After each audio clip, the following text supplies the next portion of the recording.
इस क्वेश्चन में कह रहा है if n is odd, n अगर ऑड है तो अगर हम 1 + 3 + 5 + 7 करेंगे तो वो किसके इक्वल आ जाएगा, is equal to. n number of terms तक करेंगे तो इज़ इक्वल टू किसके होगा, तो हमने पढ़ा था n² किसके इक्वल होता है, sum of first n odd natural numbers के ऑड नेचुरल नंबर्स के इक्वल होता है, राइट। तो ये sum of n odd numbers किसके इक्वल हुआ, n² के, तो that's why our C part is correct. Let's do next question now. Next question में कह रहा है which of the following is a Pythagorean triplet, इनमें से कौन सा नंबर पाइथागोरन ट्रिपलेट का है ये बताना है। तो हमें पता है फर्स्ट नंबर क्या होता है, फर्स्ट नंबर हमारा 2m के इक्वल होता है। तो अगर हम 2m के इक्वल फर्स्ट पार्ट का ए पार्ट का देख रहे हैं, m मानेंगे तो m कितना आ जाएगा 2/2, दैट इज़ 1 आ जाएगा क्योंकि सेम नंबर से कैंसिल हो गया। अब अगर m अगर 1 आ गया तो m² - 1 कितना होगा, देखिए 1 का स्क्वायर करेंगे और माइनस कर देंगे 1 तो 1 - 1 0 होगा, लेकिन यहाँ तो 3 दिखा रहा है तो दैट मीन्स ये नहीं है। अब अगर हम b पार्ट को देखें तो 2m की वैल्यू 5 दे रखी है, तो m की वैल्यू कितनी आ गई, अपॉन में आ गई, तो अपॉन की भी वैल्यू नहीं मानी जाएगी, राइट। क्यों नहीं मानी जाएगी, क्योंकि अगर हम m² - 1 निकालेंगे तो वो भी हमारी अपॉन में आएगी, तो यहाँ अपॉन की वैल्यू नहीं है।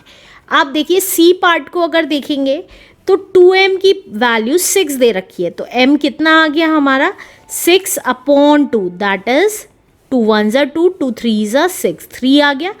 अब हम m² - 1 निकालेंगे तो m² कितना हो गया 3 का स्क्वायर -1, दैट इज़ 3 का स्क्वायर 9 होता है, और उसमें से 1 माइनस किया तो 8 आ गया, लेकिन यहाँ तो 9 दे रखा है तो दैट मीन्स ये भी नहीं है। तो डी पार्ट देख लेते हैं एक बार सॉल्व करके कि क्या हमारा डी पार्ट ही करेक्ट आंसर है कि नहीं है। तो देखिए अगर हम डी पार्ट देखें 2m की वैल्यू हमें 8 दे रखी है, तो m की वैल्यू कितनी आ गई 8/2 आ गई, दैट इज़ 4। ये करके नहीं दिखाना है एग्ज़ाम में, ये मैं सिर्फ आपको समझाने के लिए बता रही हूँ, क्योंकि 2 1 ज़ा 2, 2 4 ज़ा 8। अब हम m² - 1 निकालेंगे तो 4 का स्क्वायर -1, तो ये कितना आ गया 4 4 ज़ा 16 होता है, और उसमें से 1 माइनस गया तो 15 आ गया। और इसी तरीके से अगर हम m² + 1 करेंगे तो 4 का स्क्वायर +1 करेंगे तो 4 का स्क्वायर 16 होता है, और उसमें 1 ऐड कर देंगे तो 17 हो जाएगा। तो that means our D part is our correct answer. Let's do next question now. Next question में कह रहा है what least number must be subtracted from 176, कौन सा लीस्ट नंबर 176 में से सब्ट्रैक्ट किया जाएगा to make it a perfect square, इस नंबर को परफेक्ट स्क्वायर बनाने के लिए। तो देखिए हम क्या करेंगे, हम 176 का डिवीजन मेथड के थ्रू स्क्वायर रूट निकालेंगे। तो 176 का हम स्क्वायर रूट निकालते थे डिवीजन मेथड के थ्रू, और हमने 2 के पेयर्स बना दिए। अब हमें पता है 1 1 ज़ा 1, ये आपको तभी समझ में आएगा जब आपने लास्ट क्वेश्चंस देखे हुए हो। तो ये कुछ नहीं बचा, 76 आ गया, और अब यहाँ पर 1 ऐड हो गया, ये वाला क्वोशिएंट वाला, तो कितना आ गया 2 आ गया, 2 लिख दिया। अब 23 3 ज़ा करेंगे, ये कितना आ गया 3 3 ज़ा 9 एंड 3 2 ज़ा 6। अगर 24 4 ज़ा करते हैं तो 4 4 ज़ा 16, 4 2 ज़ा 8 एंड 9, ये ज़्यादा हो जाएगा तो 3 टाइम्स जाएगा, तो ये आ गया 69, और हमारा रिमाइंडर कितना बच गया 16 में से 9 गए 7 रिमाइंडर आ गया। तो अब देखिए हमें सब्ट्रैक्टेड करना था, इसमें से सब्ट्रैक्ट करना था, तो सब्ट्रैक्ट के केस में क्या करते थे, इसका स्क्वायर करते थे। तो हम क्या करेंगे 13 का स्क्वायर करेंगे। 13 का स्क्वायर का मतलब है 13 × 13, तो 13 × 13 होता है 169। तो इसका मतलब 176 में से क्या सब्ट्रैक्ट करें कि हमारा 169 आ जाए। तो हमें पता है 7 सब्ट्रैक्ट करना पड़ेगा, तो that means our C part is correct answer. Let's do next question now.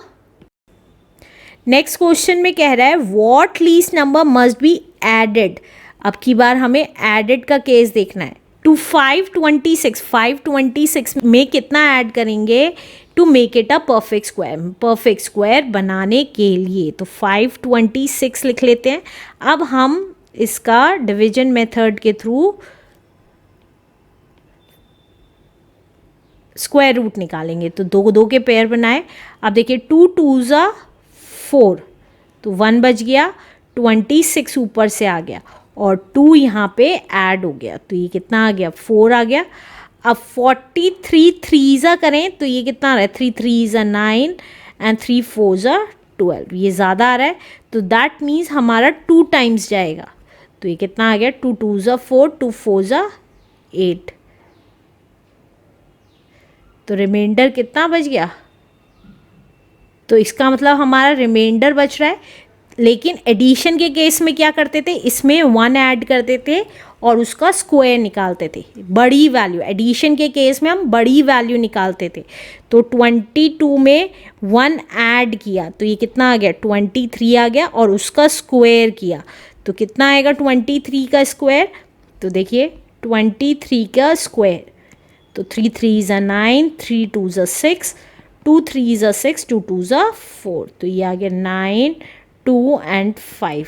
तो ये आ गया हमारा 529. तो दैट मीन्स अगर हम इसमें ऐड करना है ये नंबर लाने के लिए तो हम अगर 526 में 3 ऐड कर देंगे तो हमारा कितना आ जाएगा 529 आ जाएगा. ये नंबर आ जाएगा. तो दैट मीन्स हमारा ए पार्ट करेक्ट आंसर है. फिर से बता रही हूँ हम डिवीजन मेथड के थ्रू स्क्वायर रूट निकालते हैं.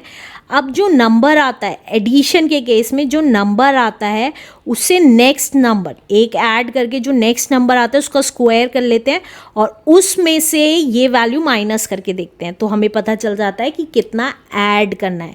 लेकिन माइनस के केस में हम इसी का स्क्वायर करते हैं और इस नंबर में से जो इसका स्क्वायर करने के बाद आता है वो माइनस करते हैं क्योंकि हमें छोटी डिजिट चाहिए होती है. राइट. तो this is our answer. Let's do next question now.